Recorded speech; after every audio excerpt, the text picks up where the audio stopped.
Most of the people I talked to, like my companions and I talked with, were more of the poor end of the socioeconomic scale. A lot of more of the well-off to do, the higher class people, they couldn't be bothered with religion. So it felt like we were talking more to the more humble, the poorer groups. And yeah, God, their jobs ranged in everything they would work at. Some would work at grocery stores. Some would work in little huts that would sell, I forgot the word, little candies and beer and cigarettes. They'd sell those. And then you have people that would literally go to the market and sell, would have to have a quota and would have to sell meat and would have to sell eggs, and that would be their job. They just sell things at the market. And in Odessa, you talk to a lot of guys that were sailors, that they would go fishing, and then more of the like a nautical side of it. And so a lot of them were very humble, simple jobs. And I'm not exactly sure how much, but Ukrainians don't make a lot of money, and a few $100s at that a month. And so it was really eye-opening just to see how people live, how they are very frugal with their money, and they try to stretch their money as far as it can go. And with grocery shopping, not a lot of people have, very sophisticated refrigerators. So you would see people go to the grocery store every single day just to buy groceries for that day, for the meals that day, and then they'd go back the next day. And just because they couldn't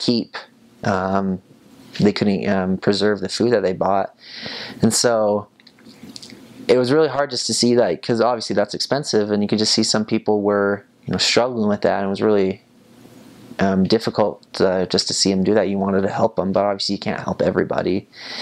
Crime, I guess, I didn't see it as much, and you'd always hear missionary stories about getting in trouble or someone attacking them, but I always felt safe there, and I always tried to be smart about going down certain streets or going to certain buildings. And I'm just a firm believer, especially in Ukraine, if you want to go find trouble, if you're looking for trouble, you'll find it. But I never had any problem with it. And so the weather there, I would say it's similar to here in Utah. It can be, except it's humid, and so in the summer times it's really hot and really humid, and the winters are similar to here when there is snow, but it's so much colder with the humidity.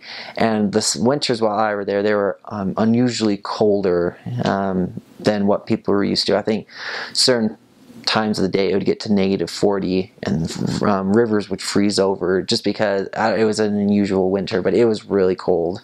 But other than those winters, I think it's fairly the same as Western United States, except add humidity.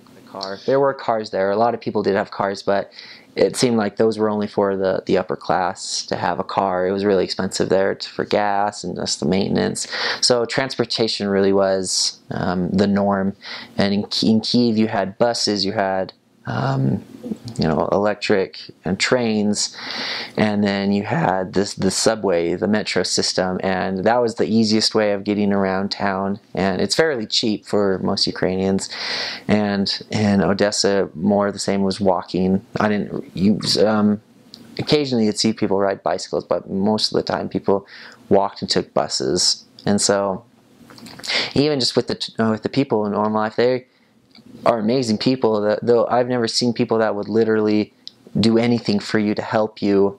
However, when you first met them, if you didn't know them, if you didn't have that connection, they wouldn't want to talk with you. And classic story, just talking with people on the street. You would say, "Hi, like, how are you doing? My name's Elder Lewis." And they'd stop and they'd turn and they'd look at you and they realize that they're talking with you, and they'd ask, like, "Do I know you?"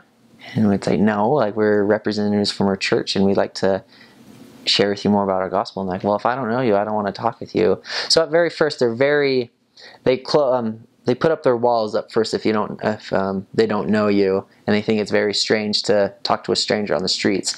But once you get to know them, and once their walls come down, they are the nicest people that you would ever meet. They would do so much for you, and they would rather feed you and they would go hungry, because that's how much they value people in their home's gifts. That's how they value the well-being of others. They put their like, they go hungry first to help you, and so they sacrifice so much for others. And it's very humbling to see that there are people like that out there, to be willing to go hungry to help others.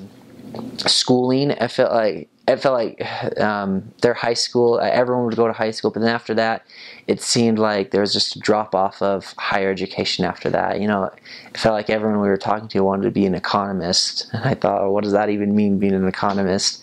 And so their education is good, I think, for the younger kids, but after a while it seems like it's very difficult to come across someone who's actually gone to higher education. It just seems like high school and that's it.